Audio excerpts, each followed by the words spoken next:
There's a light in the sky, rising in the air. There's a feeling so strong.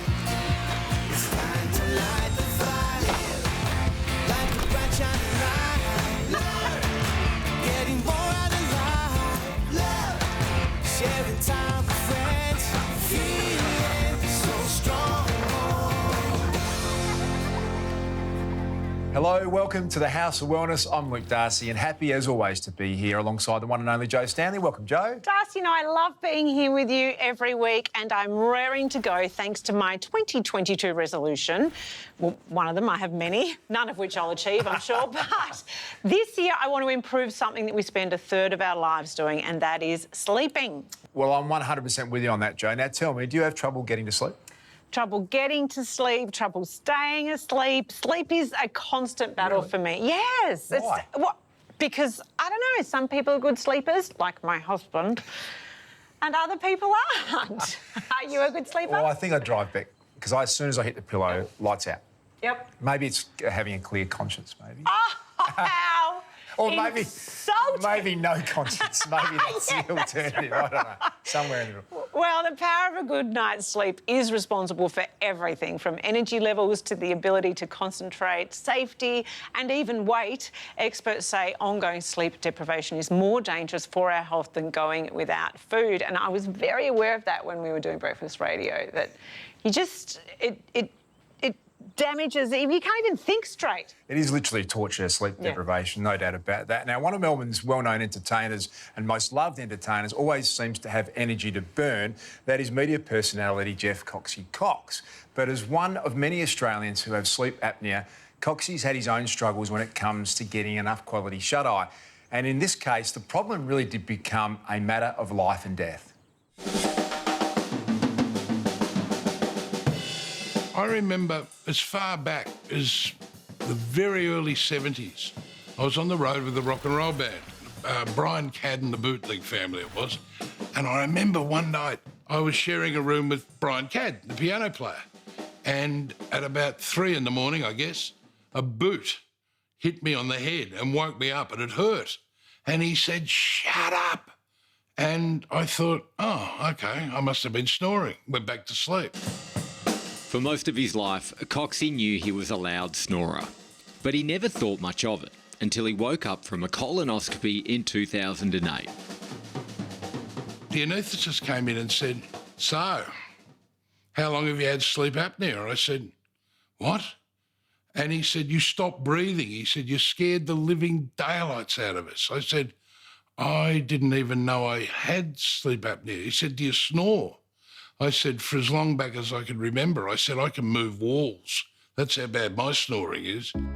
Coxie immediately booked in for an overnight sleep test, which found that he stopped breathing an average of 35 times an hour. It's not so much the snoring, it's the danger. When I look back, how lucky I am, because with sleep apnea, you're talking stroke, you're talking heart attack, you're talking death. That's what you're talking. And I just escaped it by, just sheer, good luck, and certainly wasn't good management. I didn't know. Soon after receiving his alarming results, Coxie began sleeping with a CPAP machine. He hasn't gone a night without it ever since. What the machine does, it blows air up your nose. And you wear 2 prongs that sit here like that, and then there's a proper piece that goes over your head and a hose that comes out there. Now, when you first get it, I tell you, you think, "I'm never going to do this. This is I can't sleep with this." After about a week, you're feeling so much better. My wife, Vivian, said to me, after using it for a week, she said, "Your eyes went blue again." She said they were remarkably a different colour blue after using the machine. And I didn't put her up to that. I just said, that's how it is. Compared to what it was like, it's just like a totally different person in the room. So now what we've got to do is get you to the hospital to get you checked so that you can stop you, because your snoring keeps you awake for days. Days. Once you get the machine, you're awake. You wake up in the morning and think, wow.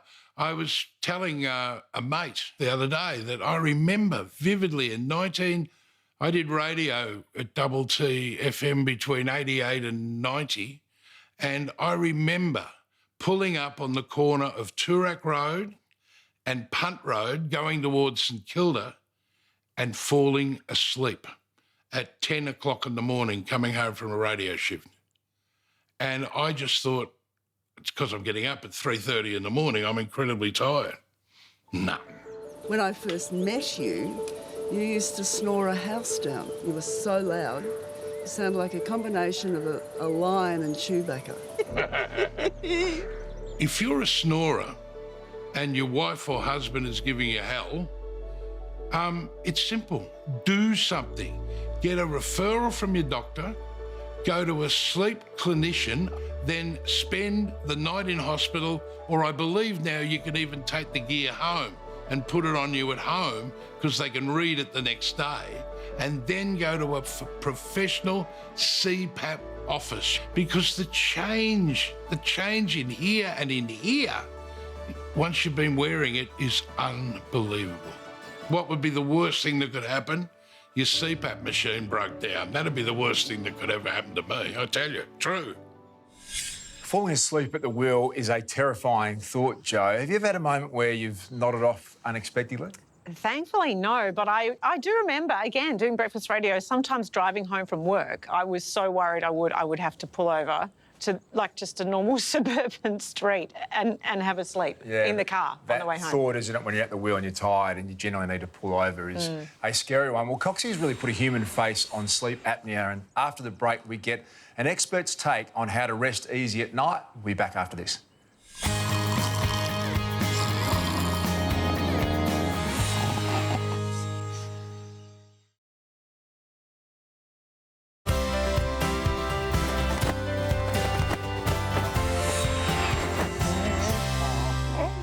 Sleep is something we all need to function properly, and it's something you don't really think about unless you're having trouble doing it, Joe. Well, you hear Coxie talk about the impact of sleep apnea on his health, and it's a real wake-up call to the importance of quality sleep.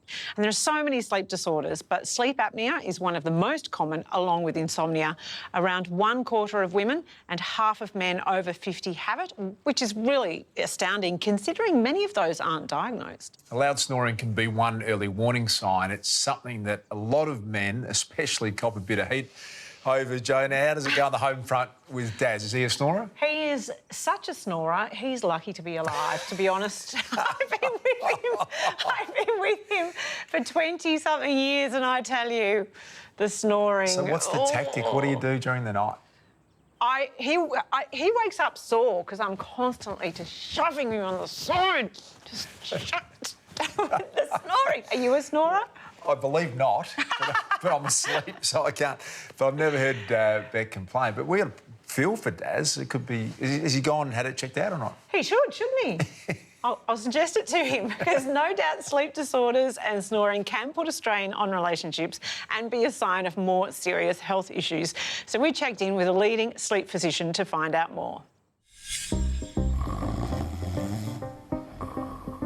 Snoring is very common. Upwards of 1/4 of all adult males snore, slightly less for females. And on its own, it's a noise problem. So it's causing disturbance to the bed partner. But if it's associated with unrefreshing sleep, problems with concentration, falling asleep during the day, then it might be a sign that obstructive sleep apnea is present. Obstructive sleep apnea is recurrent collapse of the upper airway that leads to waking up from sleep and potentially a drop in the blood oxygen levels. And if you imagine the upper airway as a tube that extends from the base of your tongue down the back of your throat to your voice box, air has to get from your mouth down into your lungs, and during sleep, that tube can close. That's obstructive sleep apnea. The risks of obstructive sleep apnea are best divided into two. There's the problems with not getting proper sleep. So you wake up unrefreshed, you're sleepy, you're unproductive, concentration levels are impacted, even mood can be impacted. The second half is more associated to future risk. When your upper airway closes during sleep, there's a surge in blood pressure momentarily. There's a surge in adrenaline levels momentarily. there's a surge in the pressure inside your chest because you're still trying to breathe against a closed tube. And long term, that can lead to medical problems, specifically blood pressure. There's also an association, but it may not be as direct with cardiovascular disease. With regards to treatment, the first thing we need to do is make a diagnosis. And that involves an overnight sleep test where we monitor sleep, brain activity, heart activity, airflow, oxygen levels. And that will determine if the sleep apnea is present and how severe it is. The main risk factor for the development of obstructive sleep apnea is weight gain. So, addressing lifestyle factors will lead to some improvement. Weight loss, exercise may not cure the problem, but there will always be some improvement. Progressing from that, there are a number of options. Starting with the gold standard is CPAP, which stands for Continuous Positive Airway Pressure. That is a mask that you wear usually over your nose that pushes air down your airway to keep the airway from closing. Very effective, but not everyone can always tolerate it. Other options might include a mouth splint that pushes your jaw forward to open up the space at the back of your throat, and sometimes there are surgical options.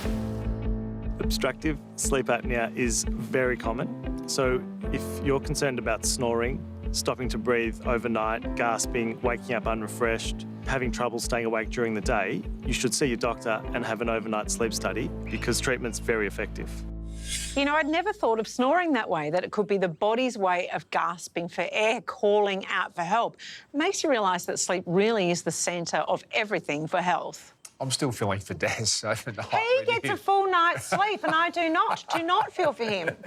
Well, it's potentially a serious sleep disorder that can affect someone at any time, like randomly falling asleep, Joe. So maybe it is a bit more serious. It's estimated that more than 20% of road accidents are due to fatigue, which is absolutely frightening. Sydney's Woolcock Centre is doing an ongoing study into sleep apnea to find out why sufferers have brain fog and have so much trouble concentrating on things like driving, for example. And they say that sleep apnea has a 2.4 times increased risk of car accidents, which has been compared to driving while over the blood alcohol limit, Joe. So it really is important research. It really is, which is why the Woolcock Centre is looking for more recruits to continue their research. So if you're between 35 and 65 years old and have been wearing a CPAP for at least 3 months and suffer from sleep apnea, then you can contact them on this website or go to the House of Wellness website for more information.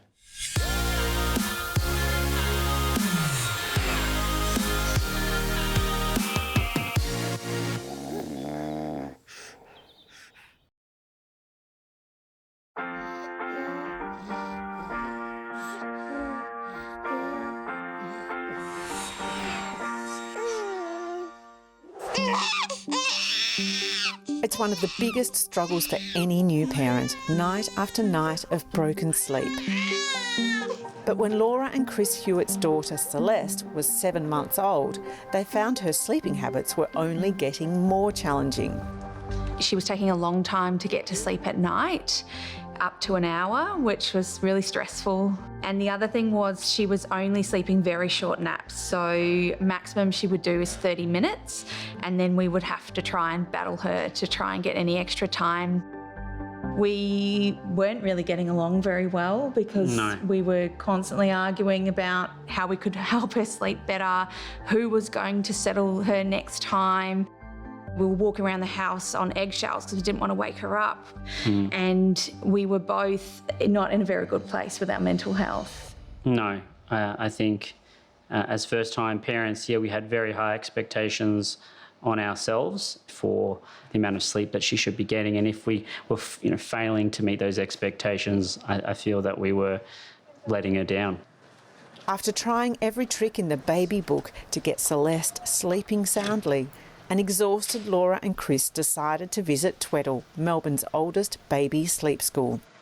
I didn't know what to expect from sleep school. I hadn't really had a lot of friends who'd used the service.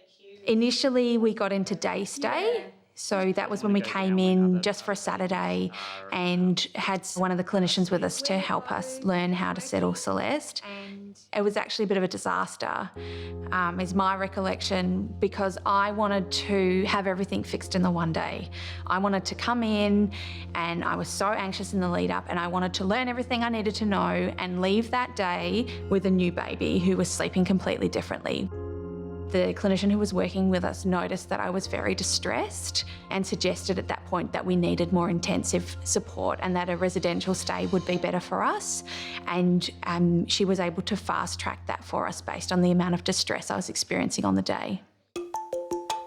Tweddle's residential stays consist of 4 nights at their early learning centre, where clinicians, nurses and psychologists help families develop new settling strategies tailored to their children's needs.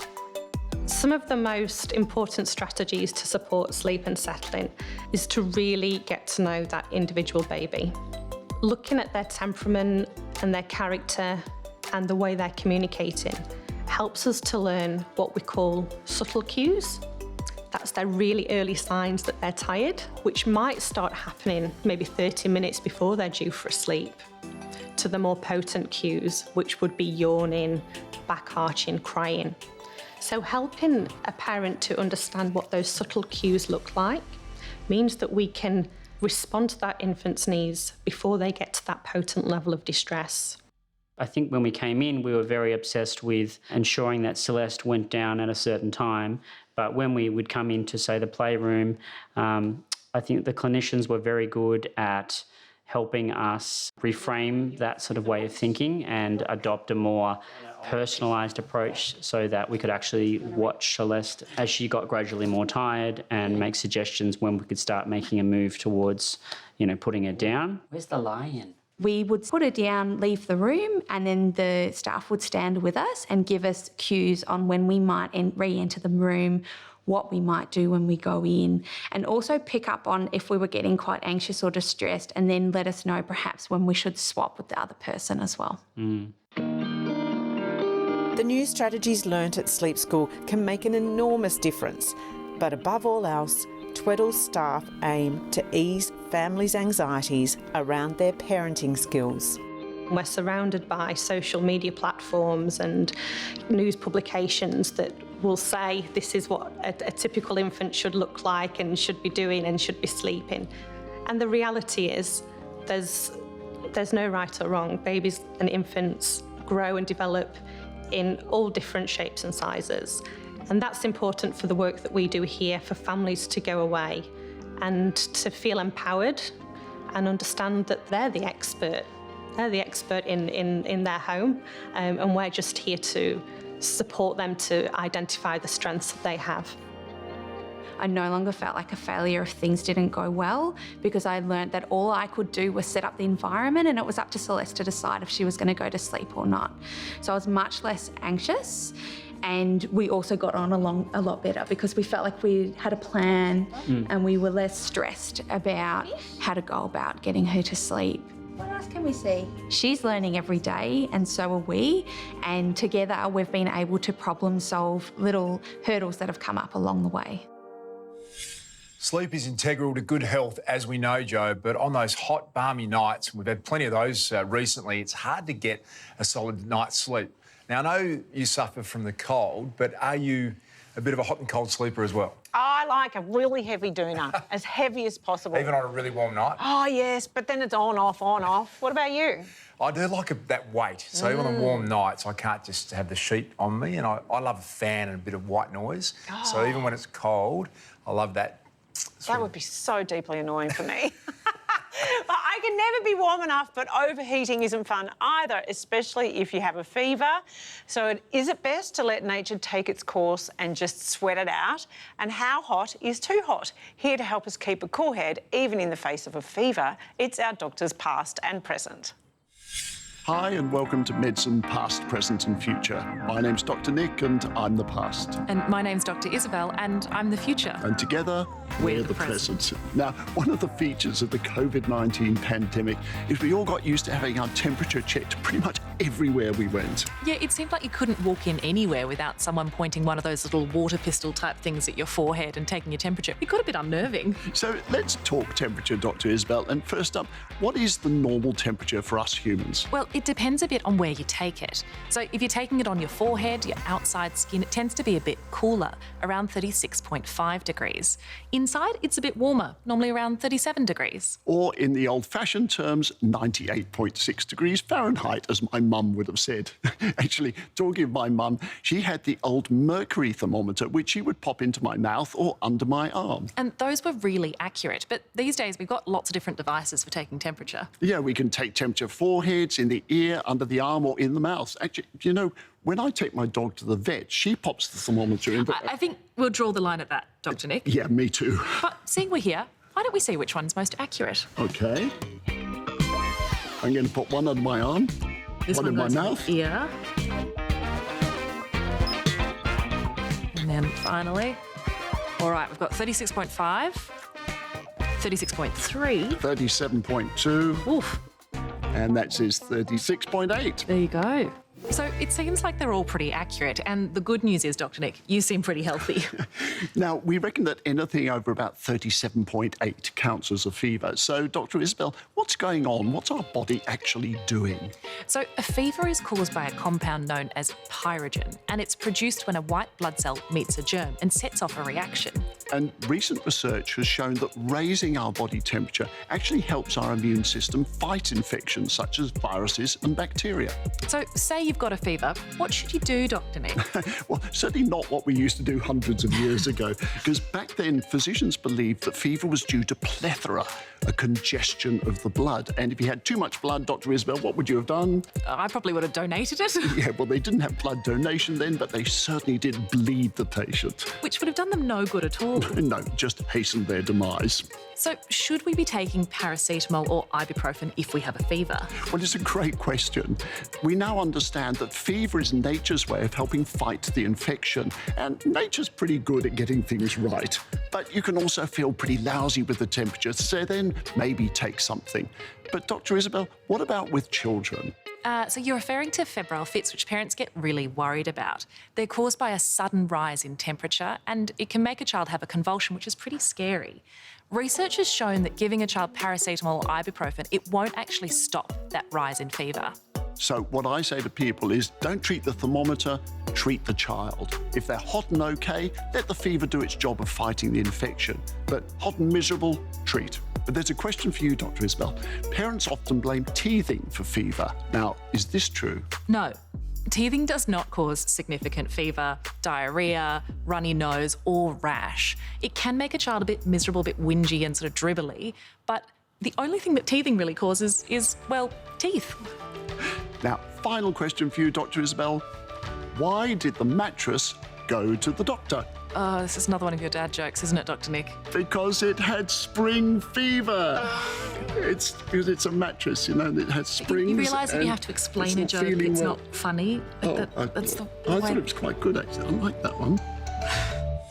We're big supporters here on the House of Wellness, Joe, of people wanting to give up smoking, but giving up has got to be one of the hardest things to do. Yeah, I have huge, huge compassion for people who try to give up smoking. And I think our smoking laws have gone a long way to help for a lot of people, but not nearly as far as New Zealand. They're planning to ban young people from buying cigarettes for life.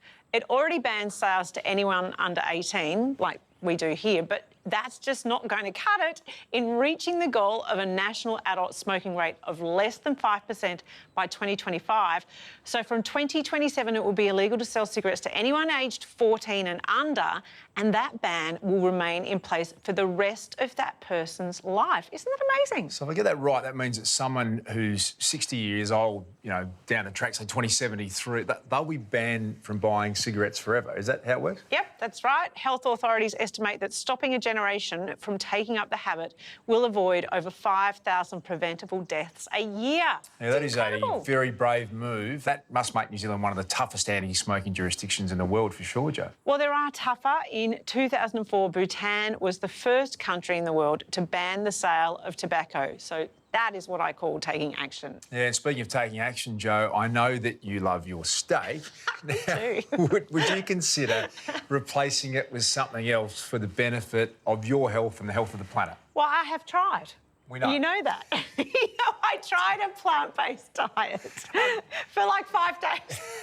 Wasn't a great chapter for you, Jo. We might have something for you. Bugs Alive on the menu. Stick around, it's coming up next on the House of Wellness.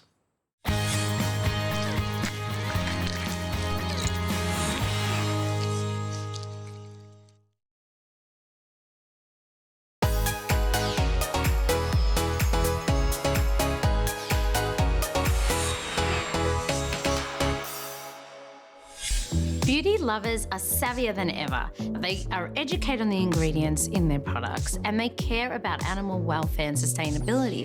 So I think that people are really picking brands that align with their values. The new Rimmel London Kind and Free range is their first ever clean beauty, so it works with no compromise. All products are vegan, clean and free from animal-derived ingredients. Plus, there's no nasties that you don't want in your beauty collection, so things like fragrances, talc or alcohol. Rimmel London have also thought of the environment with recyclable packaging along with sustainably sourced ingredients. Your makeup kit is well and truly covered. It includes a moisturising skin tint, hydrating concealer, a pressed powder, a volumizing and conditioning mascara, and a plant-based nail polish. Clean beauty does not have to come with a hefty price tag or compromise its quality. Rimmel London are really leading the way with making sure that you look good, but you also do good. Thanks to Jade Kay there with some good tips on not just saving face, but saving the environment too. So, Jo, I talk a lot about your love of steak and you're not overly big on seafood. Would you say that you're an adventurous eater as a rule? No. Really? I'm very bland. Just stick to the... You? Look, I'm prepared to try most things, Jo, most of the time, yeah. Yeah, flavours, spices, all of that? Yeah. I like to mix it up a little bit. Now, you've seen on some TV shows, and while it doesn't necessarily look very appetising, insects are the way of the future, Jo. They're high in protein and nutrients and could be the answer to feeding the 9.9 billion people expected to be on the planet by the year 2050. There's actually a term for eating insects. Entomophagy. I'm not sure that it makes it easier to swallow to know that, but it's a bit like calling deer venison or horse meat chevaline. But the benefits to health and the planet's well-being could lie in turning what we previously considered gross into gourmet. Edible insects, like the name suggests, are insects that you can eat. So that could include things like crickets or grasshoppers or mealworms. There are said to be 60 insects that were traditionally eaten by our Indigenous Australians, and that can include things like witchetty grubs or ants or even boggon moths. Eating insects in Australia is not mainstream, and my research team decided to set out to work out why it's not mainstream. Why are Aussies not eating edible insects? So it's thought that we lost our taste for bugs at the beginning of agriculture. So we potentially ate them in their hunter-gatherer days. But when we started using crops for farmland and domesticating animals, the insects started to be seen as a pest that would destroy our crops. So our attitudes potentially shifted then, but they are starting to shift back. So we found that 1 in 3 Aussies had actually eaten insects before. We had gone in thinking maybe it was an ick factor or a disgust that was holding people back. But most people are actually willing to eat insects. It's just that they have had a lack of opportunity. 2 billion people worldwide dine on the delicacies of creepy crawlies, from tantalising tarantulas in Cambodia to succulent silkworms in China. And the health benefits mean we're looking at insects in a whole new light. Insects are on par with eating traditional protein sources. Protein is our body's main building block, so we need protein in our diet. Insects also have a high amount of fats that we also need for energy and micronutrients that are important for energy as well, like iron. If you are a little bit apprehensive about insect-based proteins, you don't actually have to eat them in their full form or even freeze-dried. You can get these in a powder. You can actually buy pastas and brownie mixes and other foods that have already had insects used in these by the food technologists and the food manufacturers. So you wouldn't actually know that it's made with insects if it wasn't for the label. We're by no means saying going to your backyard and pluck them out of the dirt. We want to make sure that they are free from pathogens and toxins and grown in a way that is safe. And with over 80% of people going back for seconds after trying edible insects, bugs are looking like a soon-to-be addition to menus across the country. Steak and traditional protein will still hang around, but to feed our growing population, we do need alternatives. So it might not just be a load of crickets on your plate, but protein made from crickets that is then incorporated into other foods that you are eating as part of your diet.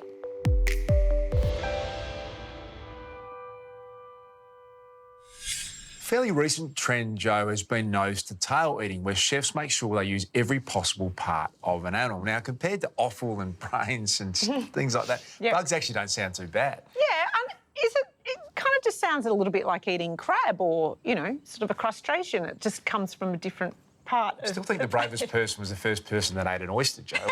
When you think about it, that would have taken some courage. It's true. Well, fine dining restaurants across the US are now serving up things like black ant guacamole and grasshopper and agave worm tacos. Although for the vegetarians out there, I don't know, are bugs allowed for that? I wouldn't think a veggie would eat a bug.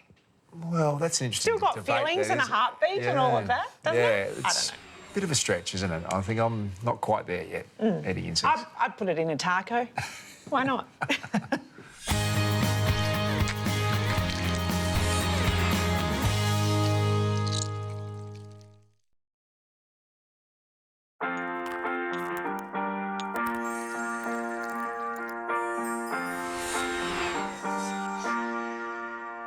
We're all on the hunt for the secret to eternal youth, but the search is over. Let's look at the plant kingdom. Grapes, for example, aren't your typical anti-aging food, but the power lies in the grape seeds. OPCs, or oligomeric proanthocyanidins, are powerful compounds found in grape seeds which give the grape the colouring and beautiful appearance. They are phenomenal antioxidants which mop up free radicals in our body. As we chalk up each birthday, we lose our ability to fight these free radicals, and that in turn causes the degenerative process that increases ageing. That's what makes OPCs so valuable. Cardiovascular health, connective tissue health, healthy bone development, circulation support, even eye health, all supported by their antioxidant properties. Outside our body, our hair, skin and nails may all benefit from OPCs. So look for an exclusive, extensively researched, clinically proven OPCs for your whole body's anti-aging. OPCs can't be synthetically produced. They've got to be extracted from plants and are therefore best in supplement form. We're only as old as we feel, but we can retain the wisdom of life without showing the telltale signs of aging from inside or out.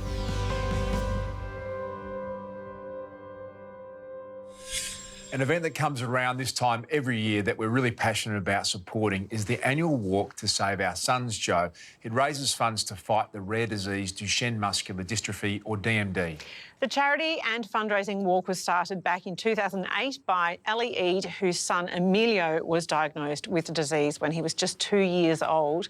DMD mostly affects young boys and the impact on families is enormous. There's no community walk this year, but Ellie will be walking 7.9 kilometres every single day in March. He's chosen 7.9 kilometres because the number 79 is really significant for those with Duchenne, and here's Ellie to explain. We all have 79 exons in our body, and it's part of your genetic makeup. So the reason it's 7.9 is to sort of resonate with the 79. So what happens is one of those, our boys are missing some exons. For example, my son's missing 8 to 20. Someone else's son's missing 20 to 30. Someone else's son's missing 50 to 60. So I'll be walking in the month of March every day for 7.9 kilometres. I want to be doing around the clock. I would like to start at 1 a.m, 2 a.m. And the reason for that is I think it's important for people to know that mum and dads are always up at the crack of dawn. Right, that care for our kids is around the clock. That is key. We do it every year in March. I think this is almost our 9th year of the walk. We've got to push ourselves. It's never enough to continue to walk, because we do walk in honour of those we've lost. When we walk, we feel that ache and pain, so our muscles deteriorate. So what I wanted people was to understand and to feel what these boys are feeling. Yet we can go get a rub down, we can take a bit of a rest, and we're back to normal. Unfortunately for our kids, that pain that you're feeling, that'll continue, and the deterioration will also continue, and they don't have the luxury nor the option to get a rub down, to have a few days rest and get back up again. There'll be days I'll be walking alone. There'll be days I'll be walking with my son. There'll be days I'll be pushing a wheelchair. There'll be days I'll be walking with families and their sons. We'll be walking with a lot of our ambassadors. We're very blessed to have a lot of celebrity ambassadors that have given up their own time. Time's of the essence. So for us as a charity, as an organisation, when anyone gives up their time, I'm telling you that is the biggest gift they can give you. Having someone like Chemist Warehouse on board and the amazing sponsors and suppliers that get behind Save Our Sons in the walk, they give us a louder voice, they give us a greater reach. Yeah, awareness is key. And for Save Our Sons, because I couldn't even say the word Duchenne, let alone Duchenne muscular dystrophy. So I found that hard as well first for me to comprehend it, understand it, let alone say it. So what we do through our campaigns, through our walks, through our events, it's the best way I feel that we can get the awareness out there. I may be driving this, but I have to do this. This is my son, but everyone else doesn't. So this story is not mine. This story belongs to our community, belongs to the amazing, wonderful people behind the scenes that people don't see in front of the camera. They're the real heroes. Ali would walk to the ends of the earth if it meant he could save his son, Emilio. He is a man on a mission, Joe. The walks have been going since 2008, and last year Ellie raised more than $1 million, taking the total raised by his foundation to over $5 million. What an incredible effort. To get behind the fight to find a cure and to donate money, head to saveoursons.org.au.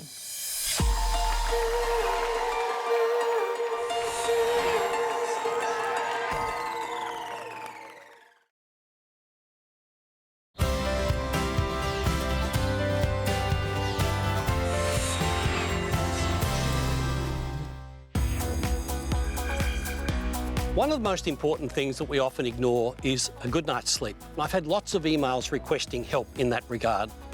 The simplest thing is to examine sleep hygiene. Set a time for bed, set a time to get up, and try and stick to it if possible. Sleep hygiene means about half an hour before you go to bed, turn off all the screens, that's all screens, dampen the bright lights. And when you're ready for bed, the bedroom should be cool and dark and quiet. There are relaxing herbs that you can use as well if you wish. When combined with magnesium, will restore that quality night's sleep that you've been seeking for so long. It's not only an active brain that can stop you getting quality sleep.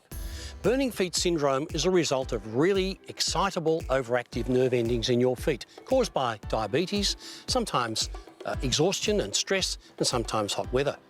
The nutrients to help here are lipoic acid, 400 milligram twice a day, vitamin B12, really important for diabetes, and the other, my favourite, turmeric.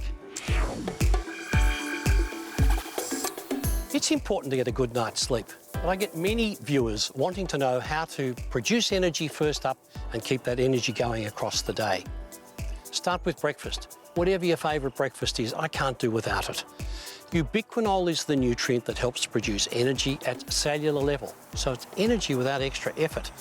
If you don't feel you're getting the right nutritional intake, a multivitamin is perfect. It just fills the gaps, and you will enjoy your day. And finally, if any symptoms persist, always seek the advice of a healthcare practitioner. They'll help you. But most importantly, be well, live well, stay well.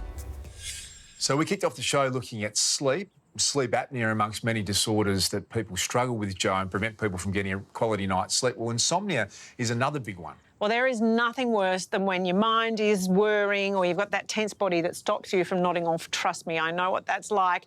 But stressing about the fact you can't sleep only makes things worse. So when a possible miracle technique comes along that guarantees to get people into the land of nod in just 2 minutes, then our own sleep-challenged Sarah Davidson jumped at the chance to give it a go. If I had to rate my sleep from 1 to 10, I would be definitely down the lower end of that spectrum. I love sleep, but I don't think it loves me back. I find that the most difficult part of sleep for me is actually getting to sleep. I am so good at staying asleep. That part is amazing. I can sleep through a fire engine. I could sleep through an alarm. I sleep through my alarm regularly. So once I get there, it's easy for me. And I can sleep on any form of transport. Like, it's quite easy for me to stay asleep. It's just committing to actually go to sleep that I resist very actively. What sets this technique apart, I think, is the simplicity. It's this 2-minute technique to get to sleep that was developed for fighter pilots who obviously have a lot more of a strenuous day usually than I am, and who need to be able to sleep at the drop of a hat because they need their reflexes to be much sharper than mine. So basically, all you do is go from your head to your toe and relax each part of your body, almost imagining a warm sensation, but focusing on, your forehead muscles, down to your jaw muscles, your chin, and taking the time to go slowly all the way down to your feet. And in that 2-minute process, it relaxes you so much. You can also add, a visualization of being lying down in a canoe in a lake or something really relaxing to promote that kind of unwinding feeling. And apparently it works. So over 6 weeks, I'm going to give it a try. You'd expect a sleep program that's been developed by the military, Joe, to help soldiers fall asleep at any time, any place, would be a pretty good place to start. Well, given how important sleep is to function at your best, I imagine on the battlefield or in an environment that's noisy and uncomfortable, it would be an incredible skill to have. Yeah, the technique has been viewed more than 4.5 million times online with lots of positive feedback. So we'll be checking in with Sarah every week for the next 6 weeks to see how she's going and if it actually works. Good luck, Sarah. Well, that's our show for today. You can catch me and Gerald Quigley on the House of Wellness radio show on Sunday. And don't miss the Wellness Plus lift out in your weekly paper featuring the House of Wellness team on the cover. And thanks as always to our great friends at Chemist Warehouse. We'll see you next time.